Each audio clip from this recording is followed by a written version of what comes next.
Can I get Ben up here, please? And let's continue the conversation. I'd like it if you would sit close to Alfie so you can strike one another if need be. We live close to each other.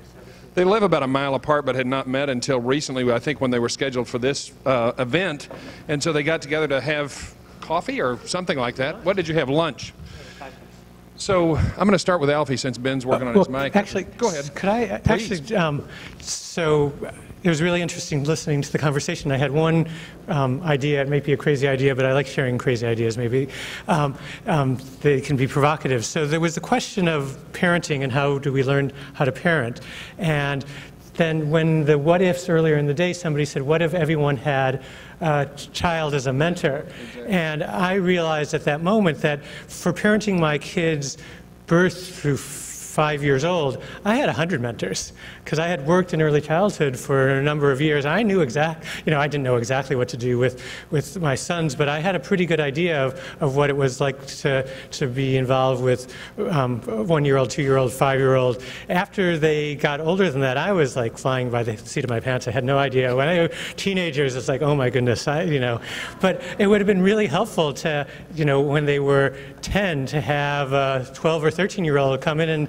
and sit me down and say, okay, this is what it's like to be that age. And it actually, I think it could be a really interesting community building experience for 7th graders to go talk to the 5th graders' parents, to have that kind of listening to. So, I don't know, new curriculum for the Tacoma Public Schools, but it just popped into my mind, so I wanted to share. I love having the two of you here. I think it's fascinating to listen to you. You have slightly different styles. It appears that I think I'm seeing some common sensibilities a little bit here. Absolutely. But I'd like to ask, at this stage in your careers, you've been doing this a long time, you're not without criticism must follow you. You're hearing some in this room a little bit about, I'm not sure I'm buying all of this.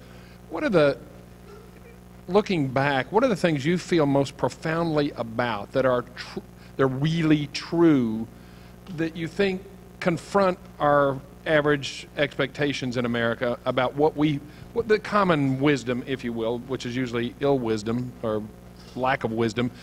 What is the core thing that you really believe that you think you have a hard time convincing others about? Ben, can I start with you and you tell me that? Sure. So I guess in a broad way of speaking, I'm a progressive educator. The experiences in Reggio Emilia, what you saw today happening in Providence and Boston, where kids were getting to have a say in their curriculum, get involved in projects, that certainly there's room for some direct instruction, but the preponderance is that kids are exploring, inquiring, and I think the biggest pushback that I get is that kind of curriculum is great for kids in certain communities, that wealthier communities, kids that come to school well prepared, but that certain kids can't learn that way. That certain kids don't learn through play. They don't, that they're not able to ask questions. They're not, and that I think if you sit down, so that's the biggest pause. I mean, I have a colleague who started working in Boston Public Schools and exploring the Reggio approach, and she was told, that our kids can't use the Reggio approach. So then your core truth is that all kids have innate curiosity, to the desire to learn, that they are, to put it in a crude way, they are learning machines. That's what their jobs are in the early years, and that if we give them the opportunity to explore, some may need more supports in certain ways, but that just sitting down and talking, going to a kindergarten anywhere, and kids are curious, they have ideas, they love to tell stories, they love to play, that all kids can learn in this way.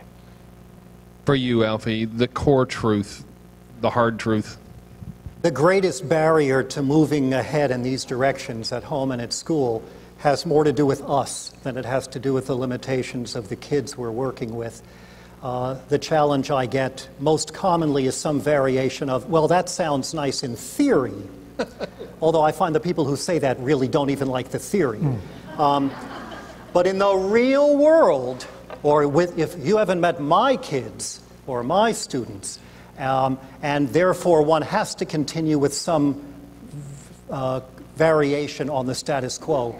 And what I find is that those people are basically doing some variation on this. La la la la la la la. In other words, that what you're saying, if I took it seriously, would require me to question everything I've been doing and what was done to me, and most of which has been concretized in our schools right now. And it's so much to consider, so disconcerting to take seriously the possibility that we could have done better and others could have done better by me, that it's easier for me to simply dismiss this message as being utopian, so I don't have to confront the possibility of what we've missed. So how do we get past that? I'd be interested, because you confront so much criticism around these issues, I'm sure, or disbelief, then you've also spent a lot of time, I'm sure, looking at people who've either failed to get some of these things going, or a few people who may have succeeded. How do we succeed? What truth might you offer to get past some of this on wherever we encounter it, with a teacher, with a school board, whatever? Well, one version of a response to that is what are our long-term goals for our kids, which is a very practical activity that can be done in conversation with a parenting advisor, or in a lecture or workshop, or in a staff development session with teachers, and then to help people connect what research and experience say are the best ways for us to meet our own goals. Because I've asked this question in a structured setting hundreds of times all over North America and beyond. What are your long-term goals for your kids, your own kids, or your students? And everywhere I go, I mean, you can predict the answers. I get, we want them to be successful, productive, responsible, self-reliant, but compassionate, caring, happy, ethical. These are the things you hear constantly. And so then, that part of the exercise takes about 10 minutes. The next part of the exercise takes the rest of your life, or at least career or parent, which is, what are the strategies that are most likely to rise above how do I get my daughter out the door in the morning, or how do I get my son out of the damn bathtub and into bed, and remind ourselves that the bigger questions of how does my action with this child right now, today, bode for the likelihood of making it a little more likely that my kid turns out to be happy, ethical, compassionate, responsible, and so on. The other strategy that I've stumbled on or stolen from someone is, instead of looking forward, is to look backward at our own childhoods, which is a potential minefield for some people when we're talking about parenting, but can feel safer with teachers and parents to think about in the context of education. Tell me about when you learned to read. What was that like for you? Tell me about your 4th grade. How pleasant was it for you? What made school happy or unhappy?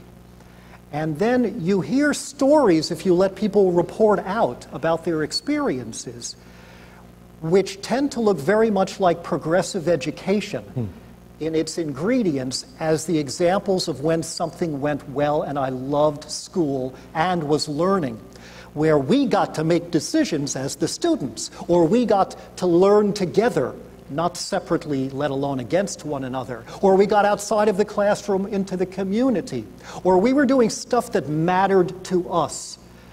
And you put those things on a board and you say, don't your kids deserve this all the time? So then you invite parents to move beyond the notion that I call, it was bad enough for me, it's bad enough for my kid. Bagooty. Yeah, well, yeah, right, or a kind of backward bagooty. Yes. Bubba-gooty. Bubba Goody is backward Bagooty. Ben, what would you add to this solution thing? How do we make change? So what I would add is actually a Reggio Emilia notion of documentation. Let me explain what I mean by that. Is that when you're having these conversations, sometimes it can be very helpful to have something that you can literally put on the table or on the video screen to discuss. because I'm sure you've had in your conversations with parents, well, I tried this and then this and this and this happened, and you hear a story. Or working with teachers, we've tried small groups and I'm working with a small group of kids and the whole other classroom is out of control. It's very hard to then contest that, because either you're going to call somebody a liar, or they've already evaluated and talked about it. There's nothing that you can immediately share from a different perspective. But if you have a teacher who is saying, I'm trying to do small groups, but I'm having a problem because, well, the other small groups, when I'm working with one group, they get really noisy, they get out of control, I have to do a lot of managing.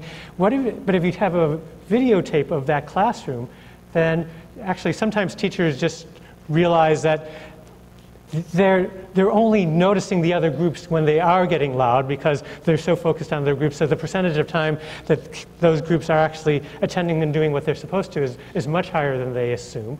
But you also have an opportunity to say, well, this is what I'm seeing and this is what you're seeing.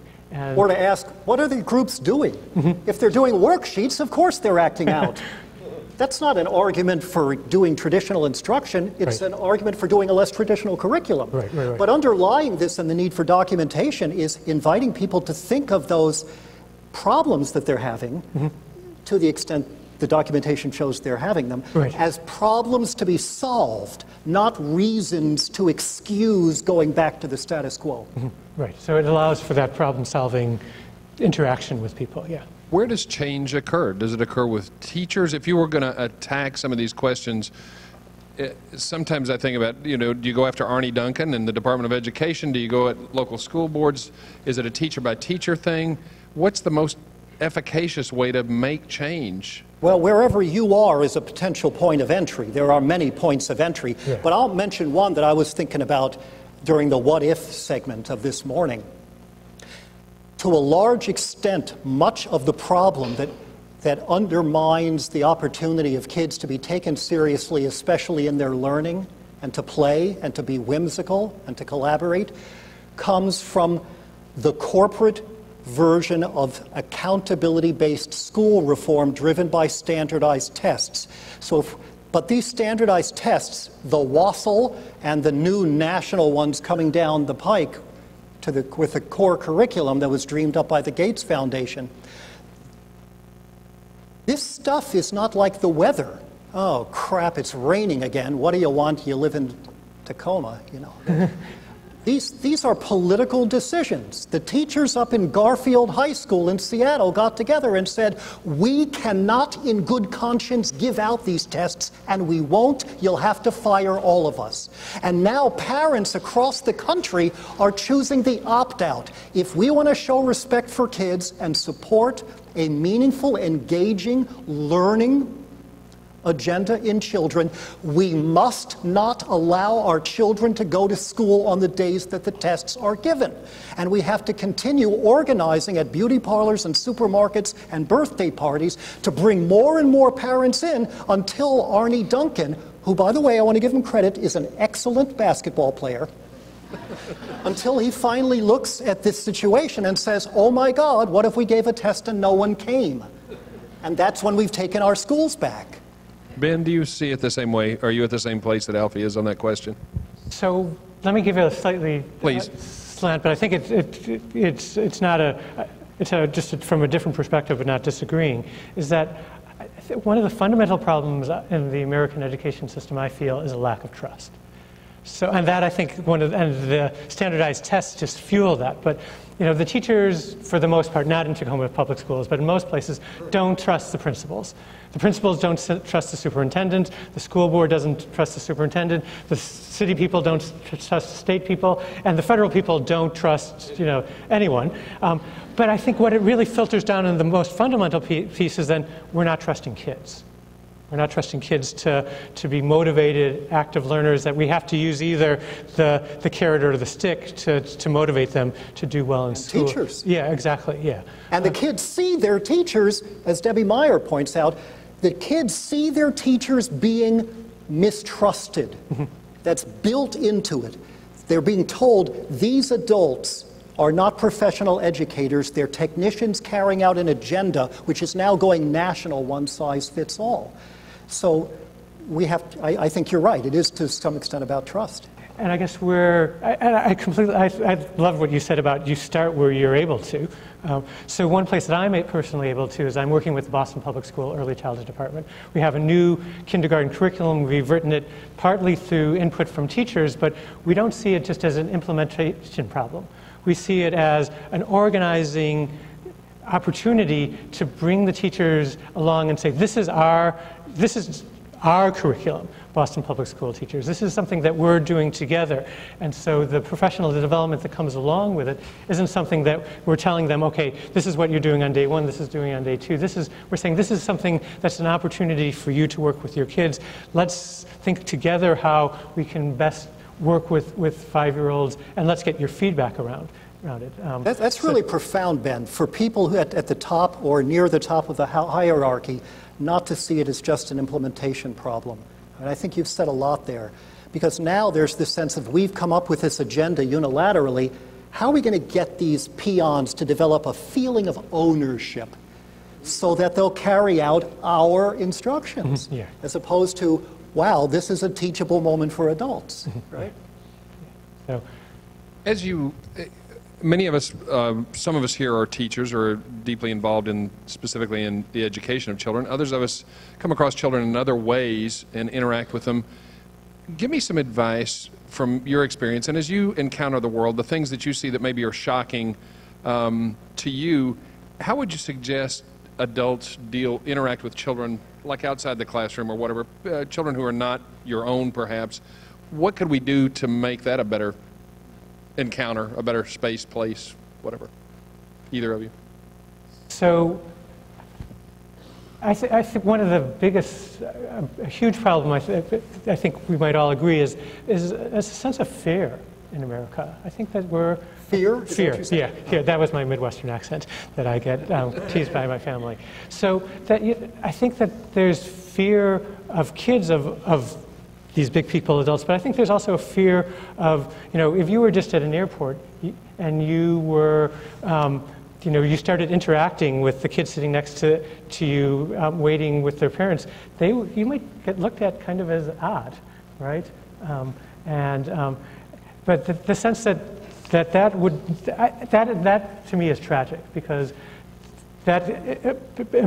embedded in that is a larger problem that, that kids walking down the street, that we'd want to give them hot chocolate, right? But that, I think, is such a radical notion because, we're afraid of strangers and the danger that kids away from their parents would have.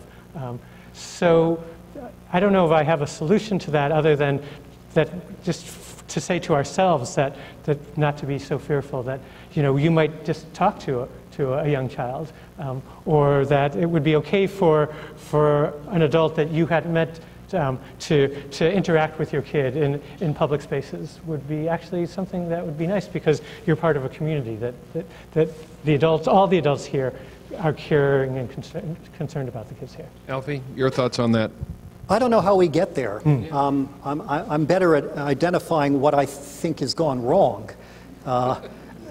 That's not true in general. I mean, I've offered some specific strategies for parents and teachers, but in terms of the average person who thinks kids should be seen and not heard, who thinks kids' main job in life is to obey authority and treat children mostly as nuisances, and value the kid who is well-behaved above the kid who is curious and funny.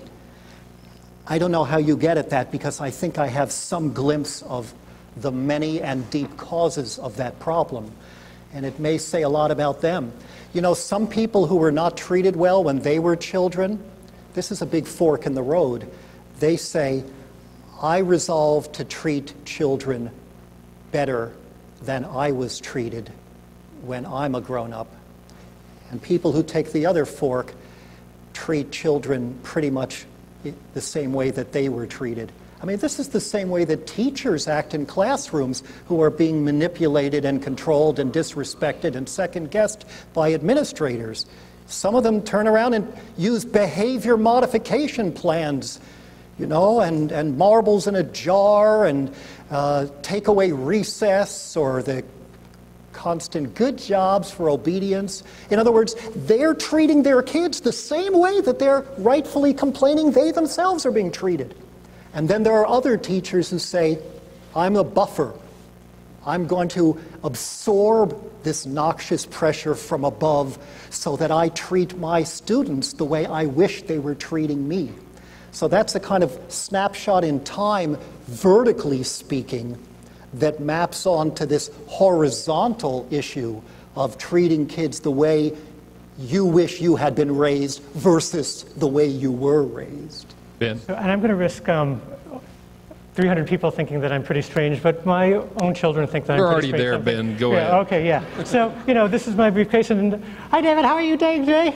Hi, Alfie. You know, I always have my puppets in my briefcase, and I bring them around because that's what I use in my work, but I also bring them out sometimes on the airplane when the child isn't being good. That's a good way to get a roadie yourself. But it's also, sometimes it's also been appreciated by parents whose kids are done, they're at their end of the rope, and this provides them a little bit more rope. And I think that we can all provide families, especially those of you who are educators, can provide and know how to interact with kids, or other of you who aren't trained as educators but love to interact with kids, to give families some rope in those situations. So. I want to ask you, I hear Alfie saying this a little bit. Ben, I want to hear from you as well.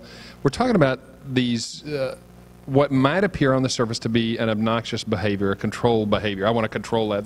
That may be a first impulse that an adult has, or we've been trained to see it that way.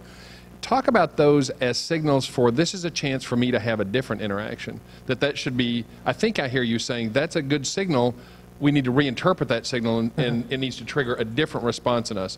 How do we do that as adults? What should I be looking for? Good question.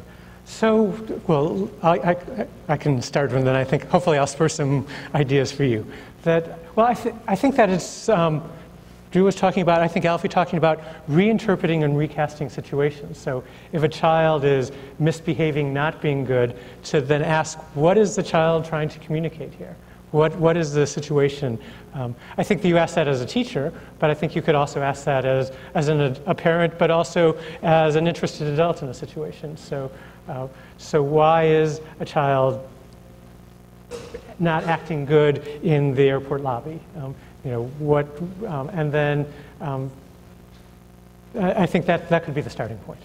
So right, to become a detective.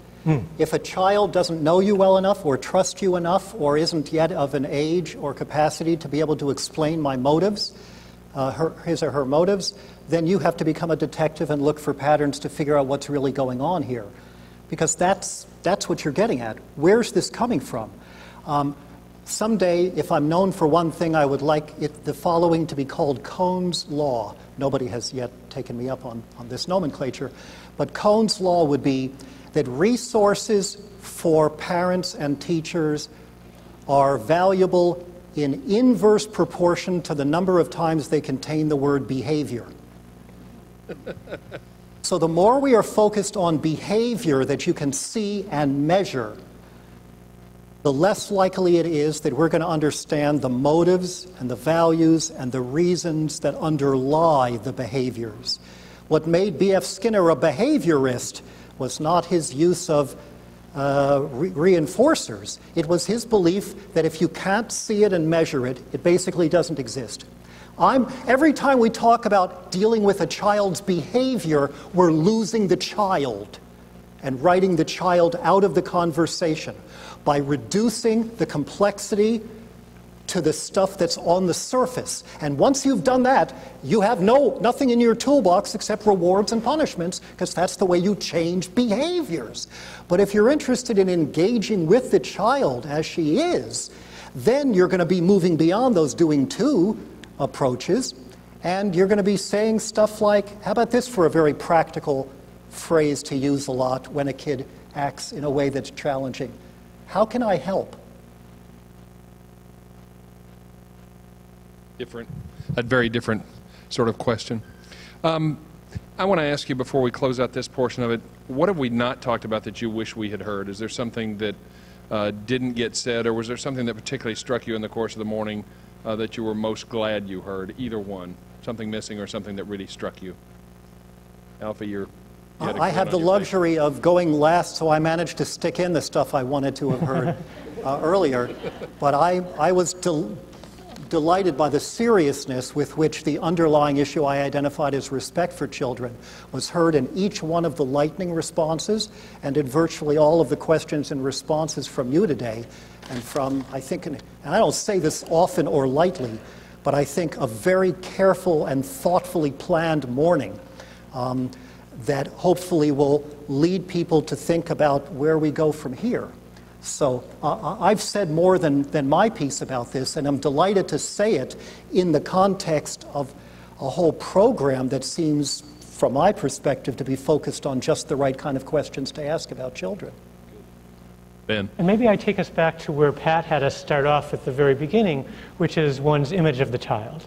You know, who do you think the 3-year-old is? Who do you think the 5-year-old is? Who do you think the high schooler is? What motivates them? What interests them? What words would you say? Because I think that determines a huge amount of then how we interact with them.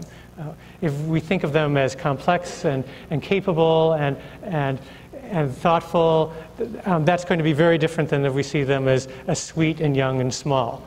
And so starting off and really building that image of the child, I think, was a very thoughtful way to start it out, and hopefully that some images of what children are capable of have been shifted here this morning. I think I was struck, I'm asking you the question, I'm thinking about this as you're talking about it and thinking about the morning. I don't think I'll ever hear the word cute applied to a child and think about it the same way. And the number of times that each of you talked about treating children seriously, taking them seriously, listening to them as if they are saying something important that needs to be heard is, to me, a very powerful thing. And it changes that there's a dichotomy there between how we use that word cute. Children are adorable, humans are adorable, but if we can treat them that way as humans and appreciate them as sentient, contributing, thoughtful human beings, a very different way to deal with these things. I hate to end the conversation, and I don't want to end it, but we do need to turn it to a different sort of quality here. When we first began